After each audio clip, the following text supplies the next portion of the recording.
An unprecedented battle on the vast desert terrain, a dream for every brave and elite warrior, where the most advanced war machines were unleashed under the command of some of the greatest minds in human history. Yes, we are talking about the Battle of El Alamein, where the professional forces of the British Army faced off against the extreme combatants of the Axis forces. So without further delay, let us take you back in time and immerse ourselves in one of the most heroic periods of one of the deadliest wars in history, in today's video. As mentioned in our upcoming video about the uselessness of fascist Italy, the Allies, primarily composed of forces under the British Royal flag, launched and won a spectacular attack against an enemy force vastly outnumbering them. The number of Italian prisoners captured in this battle was said to be nearly 3.5 times larger than the number of British troops involved in the attack. But don't worry too much about the fate of these unfortunate men. Erwin Rommel received the news and was on his way to rescue them. And indeed, this general, who had just risen to fame from the French campaign, did not disappoint either the Italian prisoners or Hitler. The German forces under his command, spearheaded by the Afrika Korps, which had just joined the fray in June 1942, launched successive flank attacks through the south, striking directly at the British armored defenses, inflicting heavy losses on the 8th Army. Then, under the command of Middle East Commander-in-Chief Claude Auchinleck, caught off guard, the British resisted in great confusion and continuously lost key strategic positions to the enemy. The German forces advanced to besiege Tobruk, Libya. After 9 months of heroic fighting and 2 sieges, the British garrison here was forced to surrender. Erwin Rommel gathered a bounty of 33,000 prisoners, 30 tanks, 2,000 military vehicles, 5,000 tons of food, and 2,000 tons of ammunition. The fall of Tobruk, along with a series of defeats in the Battle of Gazala and the skirmishes at Mersa Matruh that followed, dealt a heavy blow to the reputation of the British Royal Armed Forces. On the other side of the battlefield, the resounding victory of the Afrika Korps propelled Erwin Rommel's name to stand alongside the greatest military commanders in modern world history, earning him the nickname the Desert Fox.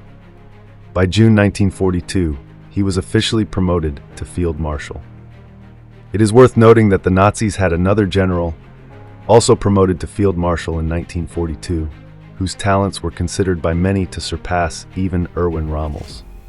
This is a small riddle that History EX would like to present to you in today's video. According to you, which of the following 4 answers is the name of the general we just mentioned? A. Erich von Manstein, B. Friedrich Paulus, C. Hermann Göring, D. Walther Model. 5 seconds of thinking begin now. Time is up. Leave your answers in the comments below and stay until the end of the video for the correct answer. Returning to the content, although Rommel was promoted to Field Marshal, it seemed too early to celebrate, as shortages of supplies and ammunition in his army were becoming a serious problem. Meanwhile, on Rommel's opponent's side, the remaining British soldiers, though struggling due to the loss of their main supply line, were now ready for a rematch, bolstered by strong support from the rear and equipment aid from the United States. Now, they were prepared to drive the Germans out of the North African front. Despite the dire situation, some British headquarters around Cairo, Egypt, only about 800 kilometers from Tobruk, were in a state of extreme panic. But no matter the circumstances, by any means necessary, they had to stop the Afrika Korps, which was now advancing toward the Allies' strategic position at the Suez Canal. The next battle, which would decide the future of the Commonwealth, would take place at El Alamein, a small railway station near the Mediterranean Sea, 96 kilometers west of the British naval base in Alexandria. Around this area, the Commonwealth forces had constructed a series of bunkers, shelters, minefields, and barbed wire to reinforce the main defensive line at the Qattara Depression, 32 kilometers south. Although the area around El Alamein was mostly desert, 16 kilometers away, there was a low hill that could be used as a natural observation post, providing commanders with a perfect view of the vast desert. Middle East Commander-in-Chief Claude Auchinleck hoped that the soft ground in Qattara would limit the mobility, which was seen as the absolute advantage of the Afrika Korps. If Rommel wanted to circle the depression to strike deep into the Commonwealth's defenses like before, the Germans would likely face severe shortages of equipment, supplies, and food, as the stretched supply lines would be more vulnerable to disruption. However, despite the looming threat, at exactly 3 a.m. on July 1, 1942, Rommel officially launched the attack. Yet, due to an unexpected sandstorm, the 15th and 21st Divisions of the Afrika Korps were delayed and suffered heavy counterattacks. It wasn't until 10 a.m. that the 21st Division of the Afrika Korps launched an attack on the monastery complex and approached the mountain peak. The Indian Infantry Brigade stationed there, supported only by a few dozen howitzers, anti-tank guns, and 9 tanks, immediately found themselves in a weakened position. However, thanks to their extraordinarily persistent resistance, they managed to hold the Germans in check. Meanwhile, the 15th Division of the Afrika Korps had to face the much more elite 1st British Armoured Division, which had recently been brought in to support the defensive line around Alamein. After a fierce, inconclusive battle, both of these top-tier divisions from each side had to pull back, with losses amounting to several dozen tanks. As a result, only the 90th Light Division made any significant progress, but they suffered heavy losses due to shelling from 3 South African brigades and were unable to penetrate deeper into the remaining British lines. Despite the risk of getting bogged down, the next day, July 2nd, Rommel launched another attack. This time, the 90th Light Division couldn't maintain its previous day's performance. After suffering considerable losses from the enemy's defensive artillery, they were pushed back from the southern road and forced to switch to attacking towards the east of Ruwaisat Ridge, in coordination with the 15th and 21st Armored Divisions. But by then, the British forces had already established a relatively solid defense line. With just 1 field artillery regiment, 1 anti-aircraft artillery regiment, and a mixed infantry company, the British defense at this location, though somewhat disorganized, managed to hold out long enough for the 4th British Armoured Brigade to arrive and strike directly at the 15th Armoured Division. Meanwhile, the 21st Division of the Afrika Korps had to struggle against the breakthrough assaults from the British 22nd Armoured Brigade. The battle raged on late into the night, with British reinforcements continuously arriving from surrounding positions to support Ruwaisat Ridge. Realizing that the defensive positions around Ruwaisat and Katara were no longer critically endangered, General Claude Auchinleck ordered the British forces to counterattack the Axis positions around El Alamein, targeting primarily those held by large numbers of Italian troops. The elite Ariete Armoured Division of Italy alone was attacked relentlessly by units from the Indian, New Zealand divisions, and later by the 22nd and 4th British Armoured Brigades, to the point where only 5 tanks and a few dozen guns remained. By July 5th, the 2nd New Zealand Division was tasked with advancing directly towards El Alamein to wipe out the remnants of the Ariete Division. However, they failed due to the fierce firepower from the Italian motorized division sent in to assist. At this point, the situation on the battlefield during the First Battle of El Alamein had essentially been determined. Despite continued skirmishes and counterattacks, with both sides reinforcing their positions around El Alamein, the Meta Mountains, and Ruwaisat, the Axis forces, despite some advances, were unable to break through. The Allies, with over 13,250 dead and wounded out of a total force of 150,000, had yet to gain a decisive advantage over the Axis. However, they had at least forced Erwin Rommel's entire army stationed around El Alamein into a defensive posture. By the end of July, the Axis forces were still 106 kilometers away from Alexandria, close enough to threaten major population centers in the Suez Canal under British control. To fortify the defensive positions at El Alamein, Erwin Rommel ordered hundreds of thousands of anti-tank and anti-personnel mines to be planted, interspersed throughout the front lines. As a result, the Germans hoped to regain the advantage by turning their defensive positions into a meat grinder, or what came to be known as the Devil's Garden, forcing the British main forces to be worn down to the point of no recovery and then launching a counterattack. However, the Allies still held the upper hand as they were no longer under severe pressure. This gave them the opportunity to reinforce and resupply, including receiving significant amounts of heavy weaponry from the United States, such as the M3 Stuart and M4 Sherman tanks, alongside their own domestic tanks like the Valentine Mach 6 Crossfire. To prepare thoroughly for the upcoming attack, British Prime Minister Winston Churchill dismissed General Auchinleck and assigned command of the 8th Army in North Africa to Generals Harold Alexander and William Gott. However, before William Gott could assume command, he was shot down by 2 German Messerschmitt Bf-109 fighter planes while returning to Cairo from the battlefield on a transport plane. With no other choice, the British placed their hopes on this small man, Bernard Montgomery, who would later be remembered as one of Britain's greatest military commanders. But before he could taste victory, he would have to defeat the still determined German forces at El Alamein. In contrast to Erwin Rommel's bold offensive style, Bernard Montgomery was extremely cautious and would wait until his troops were well trained and fully equipped before launching any attacks. Facing the elite Afrika Korps across the battlefield, Montgomery confidently told his troops, "I have canceled the retreat order. If we are attacked, we will not retreat. If we cannot live here, we will die here."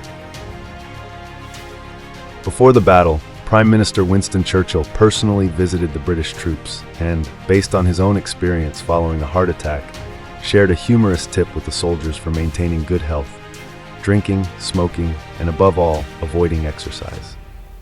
On October 23, 1942, after 6 weeks of intense preparations, both sides officially began the Second Battle of El Alamein. The Australian 24th Brigade launched an attack on the 15th German Armoured Division. At 9:40 p.m., thousands of British artillery pieces opened fire on the Nazi defensive belts for 20 minutes. Under the cover of these diversionary artillery, armored and air attacks, British sappers worked to disarm the deadly German mines. When it came to anti-tank mines, before the British sappers could defuse them, infantry soldiers sometimes kicked them out of frustration and casually walked past, as a single person's weight was too light to trigger an anti-tank mine. However, anti-personnel mines were a different story. They were carefully camouflaged under desert sands, and if a soldier accidentally stepped on one, after hearing a small click, an explosion would sever his limbs the moment he lifted his foot. Due to the depth and breadth of the minefields around the Devil's Garden, the task of clearing the mines ultimately failed. But this did not stop the British assault, with a series of feint attacks dispersing the Nazi forces. By nearly 10 p.m., 4 Commonwealth infantry divisions officially launched their attack on the Nazi central defense lines, with engineers leading the way, working to clear the anti-tank mines. By 2 a.m., 500 Allied tanks began advancing. However, just 2 hours later, tanks struck mines, kicking up clouds of sand that blinded the following infantry. At this point, the 7th British Armoured Division, supported by a brigade from the Free French Forces, attacked the positions of the 21st German Division and the Italian Ariete Division. They were met with fierce counterattacks. Seeing that the Allied forces were attacking relentlessly and threatening to encircle them, the Germans sent in the 185th Paratrooper Brigade and 2 elite infantry divisions to strike back hard at the Allies in the east. While the brutal ground battle raged on, a squadron of 6 Wellington bombers, supported by 20 Avro biplanes, made a surprise nighttime sortie, flying low and fast to target enemy artillery units. However, this still wasn't enough to create a breakthrough for the Allied infantry, who remained pinned down below. By the morning of October 24, 1942, no Allied tank had yet breached the German 2-layer minefield, and the Axis forces still seemed capable of resisting further attacks. However, the Allies had captured positions very close to the Axis defensive lines and were continuously shelling them. The bombardment was so intense that it caused a German general to die of a heart attack while patrolling due to the stress. This temporary paralysis of the Axis forces gave Montgomery the opportunity to reassess the situation and prepare for a new offensive. While the engineers continued to clear the mines and open paths for the tanks, Allied air forces launched over 1,000 bombing raids on Axis positions, severely limiting the German and Italian units' ability to counterattack. However, By 6 p.m., with the 51st British Division pinned down and unable to break through, the Axis deployed the 15th German Armored Division and the Italian Littorio Division to attack the 1st British Armored Division, aiming to reclaim a ridge on the northern defensive line. The two sides fought an indecisive battle, leading to the largest tank engagement of the Second Battle of El Alamein. Hours later, the 10th Armored Division of the Allies launched an attack on Miteria Ridge nearby, but failed. The worst situation occurred for the 8th Armored Brigade, as they were hit hard by Axis bombers while trying to clear mines. Worse still, just as they managed to regroup, dawn broke, and they were pounded again by enemy artillery. The battle temporarily ceased on Sunday, October 25th, and ended in a stalemate between the two sides. Realizing that they could not maintain this deadlock, early the next morning on October 26th, the German 15th Panzer Division and the Italian Littorio Division launched a probing attack to find weaknesses in the Allies' defensive line, but suffered a devastating failure. By late afternoon, the Allies launched another assault, with the British 51st Division alone launching 3 attacks on Kidney Ridge. However, due to the darkness, the British troops could not determine their exact positions, leading to a chaotic and ineffective assault. Meanwhile, the Australian forces demonstrated superior effectiveness, and within just a few hours of fighting, they successfully captured a German artillery observation post in the southern part of Tel El Isa, located north of El Alamein. By late evening, another Australian brigade, supported by artillery and 30 tanks from the British 40th Royal Armoured Division, engaged in fierce combat with the German 164th Light Division and successfully seized the remaining stronghold. Further south, Greek troops, though not as elite as the British Royal Forces, fought bravely to protect British tanks advancing toward the German lines. However, their attack failed against the enemy's solid defenses, resulting in heavy casualties. At this point, Rommel, despite his weakened condition after recovering from illness, returned to personally command the Afrika Korps. Despite the dire situation, after observing the battlefield, he quickly deduced Montgomery's tactics in the north and ordered the 15th Panzer Division, the 164th Division, and some Italian units to launch an assault on Allied positions at Point 29. However, the attack failed due to continuous harassment from Allied artillery and airstrikes. At this time, a very rare occurrence throughout World War II took place. Italian infantry units courageously advanced through enemy artillery and tank fire, closing in on the Allies and forcing them to retreat from some positions at Kidney Ridge. British tanks that attempted to advance were pushed back by fascist forces using anti-tank guns.